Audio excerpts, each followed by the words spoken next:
The thrilling adventures of the Shadow are on the air, brought to you each week at this time by your neighborhood blue coal dealer. These dramatizations are designed to demonstrate forcibly to old and young alike that crime does not pay.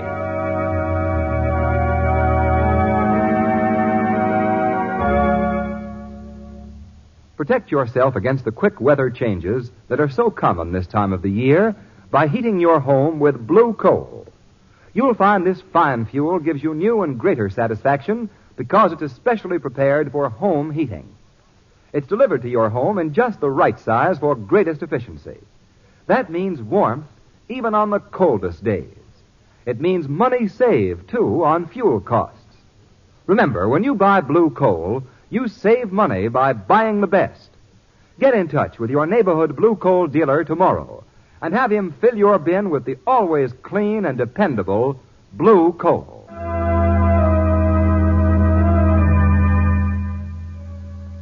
The Shadow, mysterious character who aids the forces of law and order, is in reality Lamont Cranston, wealthy young man about town. Several years ago in the Orient, Cranston learned a strange and mysterious secret.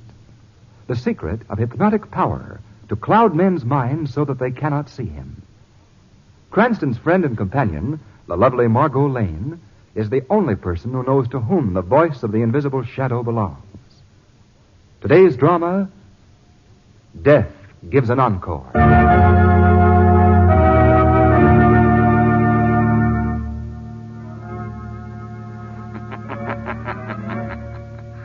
As the surgeon knows, the phenomenon called life is a delicate balance. To tamper with that balance is to upset it, and to upset it is to create a monster, neither living nor dead. A creature with no conscience, no mind of its own, but obeying the will of its bloodthirsty master. This is the story of a scientist who walked a road no mortal man dare travel. And in conclusion, gentlemen of the Biologist Society, may I say that I have actually seen cases of this living surgery in the Orient. I have seen whole parts of bodies transplanted successfully. Vital organs removed from one person and grafted onto another. Professor Gondo, may I say you leave so much to the imagination. Are you implying that I lie, Professor Wallace? I'm not implying. I say that you're a fraud and have no business here addressing a group of scientists. Right. I quite agree with that. Yes. Well, Gondo, where is the proof of your statements on living surgery? For 10 years, Wallace, you have attempted to ruin me. I have given you no reason, no cause for these unjustified attacks on me. Proof? Where's your proof? You have seen my collection of photographs of actual cases. Fakes, every one of them. You'll pay for this, Professor Wallace. I might add that you're a much better photographer than you are a man of science. Yes, you'll pay for this, Professor Wallace. You'll pay.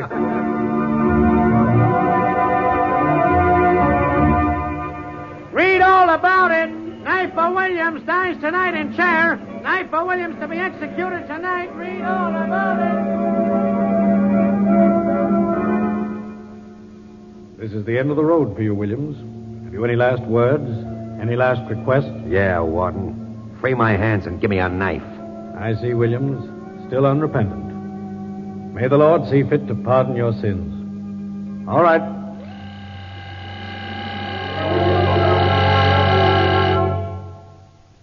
Knifer Williams is dead.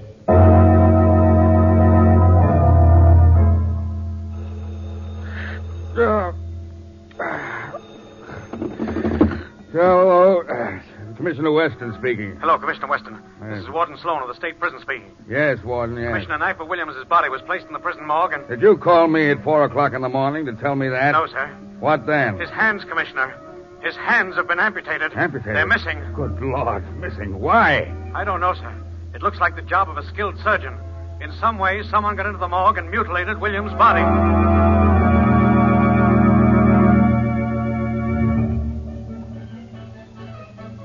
Mr. Bartolini's not in his dressing room, Mr. McManus. Hey. I went in to check on his costumes. Not there. No, sir. What is Catby's act as the star act on the bill? Now, what can we tell the audience? Well, that's your business, Well, sir. you know they only come to see Bartolini's triple somersault in midair. Everything's gone from his dressing room, sir. Flew the coupe, eh? I don't know, sir. There's only a large wooden box there. Box? Well, let me see it. Come on. You know, Mr. McManus, I have a strange feeling about this. There's been a man... Oh, here it is, Mr. McManus. Sort of looks like a small coffin, don't it? Yeah. Yeah, it does. I'm going to open that box. Oh, wait a minute. What's this? There's a note attached to the side. It says, Bartolini won't need these anymore. It's unsigned. Well, I don't get it. Open the box. All right. Oh! Just his arms. Bartolini's 2 arms in the box. Amputated at the shoulder.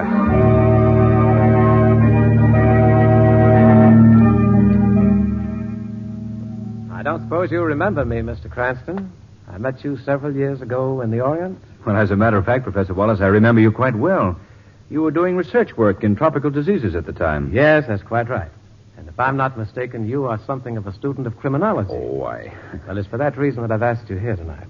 Well, criminology is just a hobby, Professor Wallace, but I am very much interested in the subject. That's a masterpiece of understatement. What was that? Oh, nothing. I'm sorry I interrupted you. Please go on. Oh, yes. Well, to come to the point, what would you say, Mr. Cranston, if I were to tell you that I have, for the last several years, been driving a man systematically insane? What are you What? saying? Now, wait, please, hear me out. First, hear my reasons before you condemn me. Please go on. I assure you my motives are above censure when judged in the light of medical science. Drive a man insane. Well, do you think that by doing that you're helping mankind? Yes, I do, Miss Lane. See, this man's brain was warped before he ever crossed my path. I immediately recognized the danger in allowing this man to continue with his diabolical experiments. Experiments with living bodies. Oh, Lamont. I don't believe I quite understand, Professor Wallace. Experiments with living surgery, Mr. Cranston. The grafting of arms and legs and vital organs from one body to another. Oh.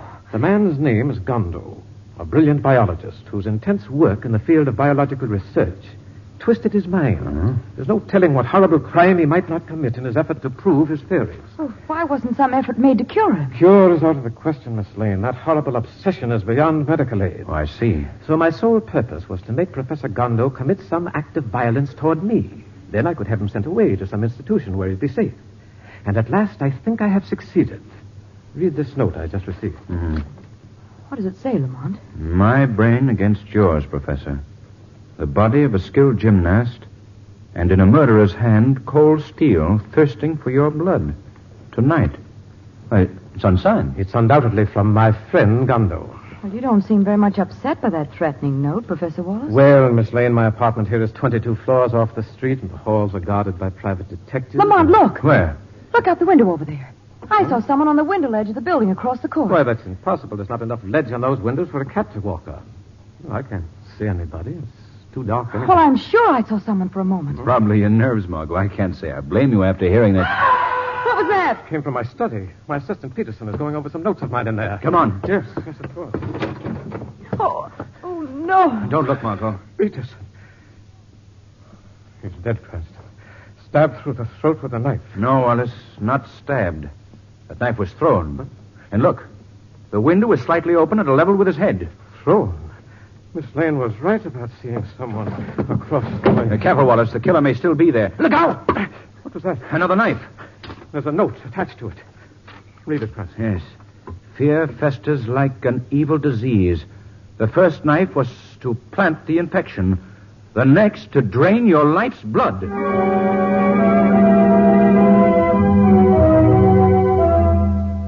Right, Cardona. Call me back here at Professor Wallace's apartment. Well, Commissioner? It seems Miss Lane was right about seeing somebody across this court. My men have found a good set of fingerprints on the ledge of that window across there. Uh-huh. They're checking through the files now. We were sure of that before you found the prints, Commissioner. Of course, Valdemir Gonda's fingerprints. And how do you know this guy Gondo sent Professor Wallace the note? It wasn't signed. He threatened me before. Oh, wait. Step by step, Professor. Step by step. Now, while you're all sitting in here, Miss Lane sees somebody across the court, 20-some stories off the street and hanging on the ledge. Hanging on a ledge, mind you, like a fool monkey. Why, it'd have to be another Bartolini to do that. Bartolini? Yes, that's the name I was trying to remember. Bartolini, the great trapeze performer. So you think it's Bartolini, huh? It could have been, Commissioner. Yeah, could have been, Miss Lane. However, it seems that somebody bumped Mr. Bartolini off some 3 weeks ago. Yes, that's it. And sent his arms back in a box. That mutilation slaying, do you remember it, Professor Wallace? Yes, his arms were severed at the shoulder. The rest of his body hasn't been found. Cranston, do you think there's a possibility that Gondo succeeded in his experiment? Wait, I'll answer. It's probably for me. Hello? Yes, speaking. Oh, yes, Cardona. You checked the prints, huh? Right. Well, whose are they? Whose? Check them again. You heard me check them again, and if you give me the same answer, you're fired.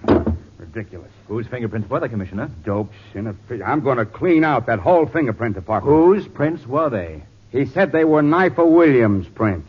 And Knifer Williams died in the electric chair 4 weeks ago.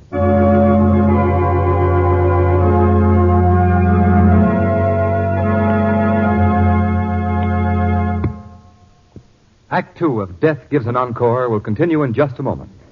Meanwhile, here's a reminder to get in touch with your blue coal dealer so you'll be prepared for anything the weatherman has in store for you. You can keep your home at just exactly the temperature you want with blue coal. Comfortably warm and yet not too hot, because blue coal burns evenly and smoothly.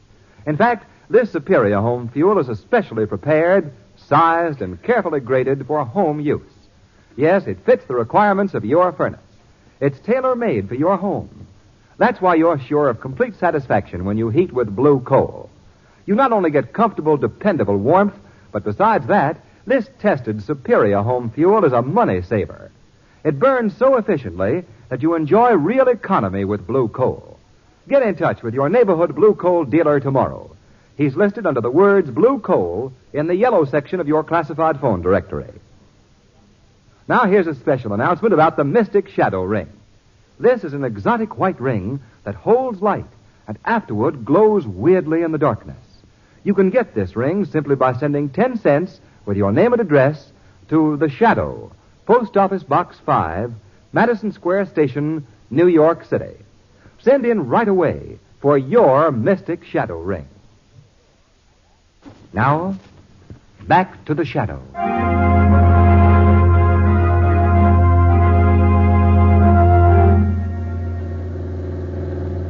Lamont, what on earth do you make of this whole business? Margo, I don't think Bartolini is dead. Everything points to the fact that Gondo was successful in his experiments. Well, then the creature I saw on that window ledge... May have been the trained acrobat Bartolini with the grafted arms of the Knifer Williams. Oh, but how could Gondo control the brain of his monster? I don't know that, Margo. But the Shadow is going to interview Professor Gondo in his laboratory. Perhaps he will find the answer there.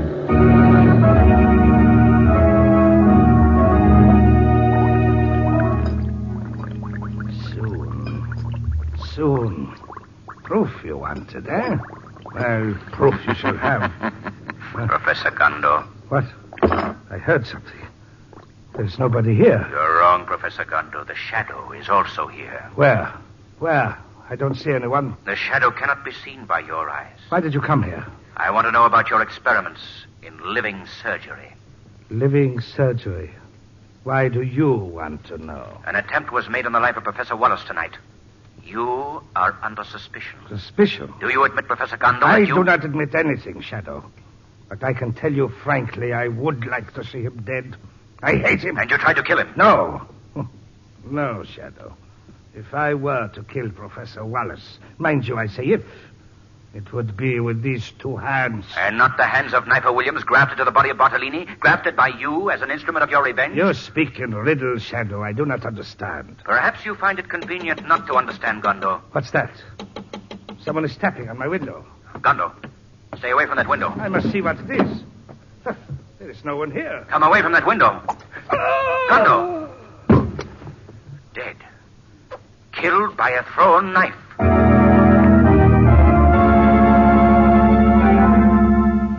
Extra paper, read all about it. New night slaying. Professor Gondo, third victim of fiendish knife murderer. Police request anyone with possible clues to identity of murderer to come forward. Police request anyone with possible clues to identity of murderer to come forward. Commissioner Weston stated this morning that in his opinion, the killings have not reached an end. The murderer said he will attempt to cover his tracks by killing anyone whom he believes can reveal him. Reveal him. Yes, of course. Hello, operator. Get me police headquarters immediately. Oh, I hope it isn't too late. Hello, police? I must speak to Commissioner Weston. Hurry, please. I think I can identify the knife murderer. Yes. Well, I'm the wardrobe mistress for Romero Brothers Circus, and I remember the man who was last seen with Mr. Bartolini. And if I'm in danger because of that... What? Oh, yes, I'd know him in a minute. He knew Mr. Bartolini and was always around. He seemed to take an unusual interest in Mr. Bartolini. Mr. Bartolini! You are going to die, Mrs. Dorner. You are going to die. Mr. Bartolini, that knife. What are you going to do with that knife? I must kill you. No. You must be put out of the way. Oh, Mr. Bartolini, what have I ever done to you? Oh, please. No! No, don't throw that knife. Ah!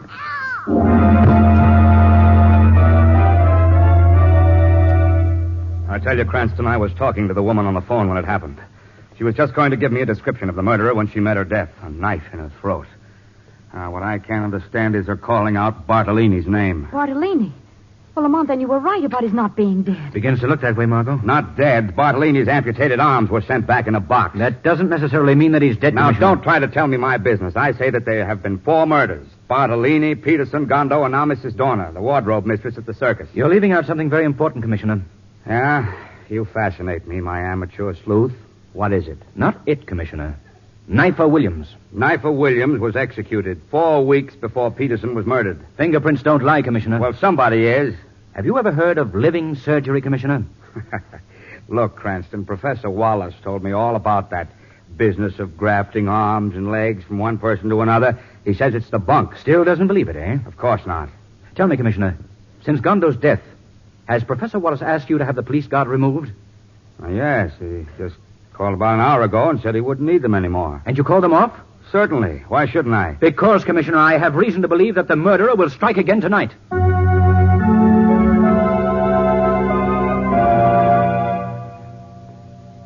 Well, Mr. Cranston, Miss Lane, you've searched my apartment and laboratory from one end to the other. You're satisfied now there's no one lurking here? Satisfied isn't the word. I'm relieved. Well, surely since Gondo's dead, Mr. Cranston, there's nothing for me to fear. Don't forget that Mrs. Dorner, the wardrobe mistress, was killed after Gondo. And by the same murderer. I can't help admiring your bravery, Professor Wallace. But aren't you overlooking the facts? Yes, that is quite true. In the mind of this monster, the hypnotic thought may still be implanted to murder you. Yes, that's very true, Mr. Cranston. Well, in that event, is there anything else here in my apartment you'd care to examine? Any place where the killer may be hiding? Well, come to think of it, I did notice a fire escape off one of the back rooms. Do you mind if I look it over? No, please, go right ahead. Wait here, Margo. I'll be back in a few minutes. All right, Lamont. Don't be gone too long. I will. It's a very clever young man, Miss Lane. Very clever. Well, he has a way of tracking down a criminal, no matter how brilliant or how cunning. Yes, I suspected as much. You'll pardon me, Miss Lane, but I've been looking at your hands. You're a musician, aren't you? Well, I play the piano after a fashion. Just after a fashion? Well, that's too bad. With your hands, you should play magnificently. Yes? Well, thank you. Well, don't thank me yet. What do you mean? I'm going to give you the name of a very fine piano teacher. See, I think I have his card right here on the desk. I'm sure I have it someplace. Oh, hello, look at this. Well, what a strange-looking bottle. It's carved jade, isn't it? Yes, I picked it up in my travels in the Orient. Contains a very rare and exotic perfume. I've forgotten all about it. It must have been in the drawer here. Here. It's yours. Oh, no, I couldn't accept Please, it. I insist. I haven't any use for it. You may find it very interesting. Well, nice. Thank you very much. Smell it. It has a very delicate, very wonderful scent. It's wonderful. It's wonderful. I neglected to tell you, my dear Miss Lane, that it is a powerful hypnotic drug as well. Now, Miss Lane, you're going to aid me. Yes, aid me to get rid of your friend Lamont Cranston. Now listen to me and obey. You must obey every command. Yes. Yes, I must obey. Good, the drug is working well. Now to release my killer. See, I press the button, and the panel slides open. Your clever friend Cranston overlooked that when he searched this apartment. Bartolini, come. I've another little job for you. I hear you, Master. Good. Now for the final ironical touch, the final sardonic gesture. Miss Lane, you will send this monster after Lamont Cranston. No. You will command him to destroy him. No. Command him. You will go to the fire escape. Yes. Yes. You will find a knife in your hand. Yes, the knife. Then you will Kill him. You will kill him. Good. You hear your orders, Bartolini? I hear. Then carry them out. Yes, Master. Do you think you could escape punishment for your crimes, Professor Wallace? What? Who said that? The shadow, Professor Wallace. You can't see me because I've cast a hypnotic mist over your mind. Shadow? It was a brilliant plan of yours, Wallace, to accuse Gondo of the murders, to make it appear that he was the creator of this monster with the body of Bartolini and the arms of Knifer Williams, when it was you. Then to make it look as if you were the target of the attack rather than the attacker. And now you know, Shadow. I ordered my killer here to murder Gondo and Peterson and then Mrs. Dorner. Yes, my tracks are well covered, too. Not well enough to deceive the shadow. Don't you understand, Shadow? You are to be the last link in the chain, the last one to die. Professor Wallace, this is the end of your criminal career. Let's drop this pretense, Mr. Cranston. Cranston? Yes, I can see you quite well. You forget that I, too, know something of hypnosis. You're my prisoner. You're going to die along with your friend Miss Lane here. All except her hands, which I shall use again. So, it is to be a contest between the power of darkness and light, Professor Wallace. And the dark shall win, Mr. Cranston. I'll make the first move in our mental chess game. Bartolini, grab her. Hold her. Yes, Master. Margo. There, Master. I've got her. Margo. Make one move and she dies, Mr. Cranston. Up on the window ledge with her, Bartolini. Yes, Master. You see how helpless you are, Shadow? One move from you and I'll order Bartolini to plunge from that window with her. 22 stories to the street. Bartolini, come down from that ledge. There's a cloud over your mind. This man is evil. He has made you do evil things. Who speaks to me? I speak to you, your master. I command you to hear only my voice. Yes. Obey only my command. Yes. Bartolini, Yes. listen to me. You are a man, not a slave. I speak to the man, Bartolini. Not to the monster created by Professor Wallace. Bartolini. Rebel. Rebel against him. Yes. Yes, I will try. No. Try. No, you cannot disobey me. I will help you, Bartolini.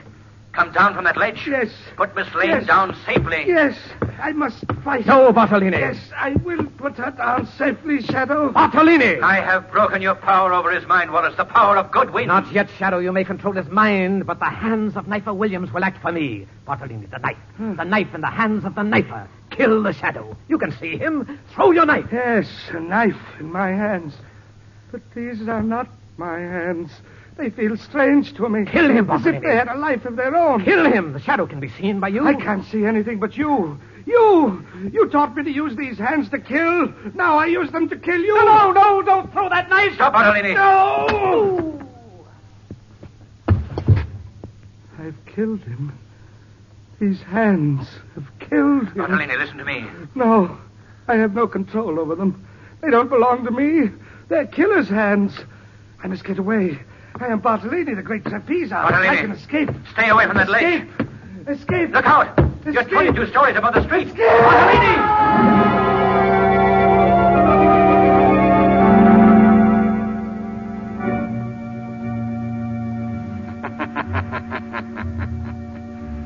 The phenomenon called life is a delicate balance. To tamper with that balance is to upset it, and to upset it is to create a monster. This was the story of a scientist who walked a road no mortal man dare travel.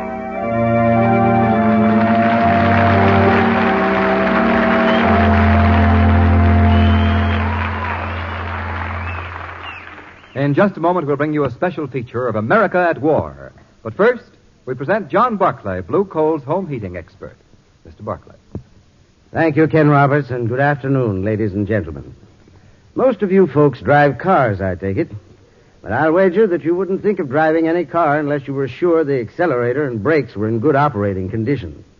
That's common sense, because they control the speed of the car. Well, in heating your home, the dampers on your furnace should be operated correctly, for these dampers control the burning speed of your fire. So if you aren't sure how to set the dampers for best results, and if you're not getting your money's worth in real heating comfort, call your neighborhood Blue Coal dealer. He'll be glad to send his John Barclay serviceman around to inspect your furnace. And remember, friends, this man has been trained in economical home heating. He'll look your furnace over and tell you frankly if adjustments are needed to improve its operation. What's more, he'll show you how to regulate your dampers properly. You see, he is genuinely interested in your getting satisfactory results and using the smallest possible amount of fuel. And folks, this is an exclusive Blue Coal service. If you have any heating problem, call your friendly neighborhood Blue Coal dealer. You will find him courteous and anxious to cooperate. I thank you.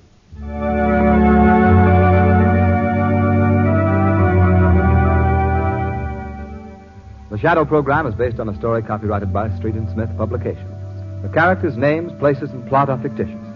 Any similarity to persons living or dead is purely coincidental.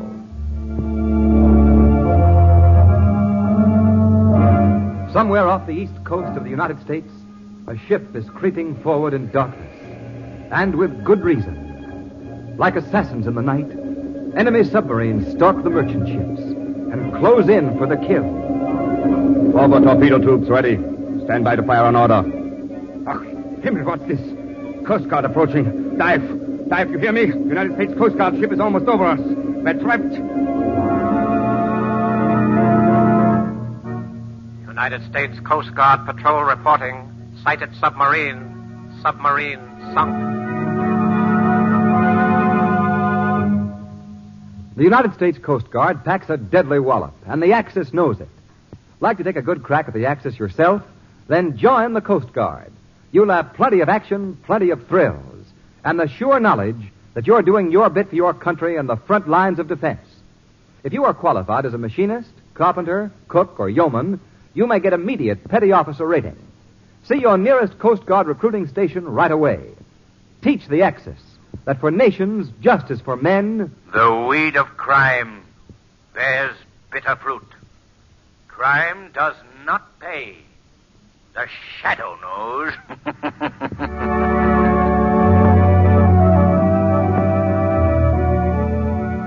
Next week, same time, same station, your friendly Blue Coal dealer brings you another strange and thrilling adventure in the Shadow's daring battle against the forces of evil. Be sure to listen, and be sure to phone your neighborhood Blue Coal dealer for greater heating comfort at less cost.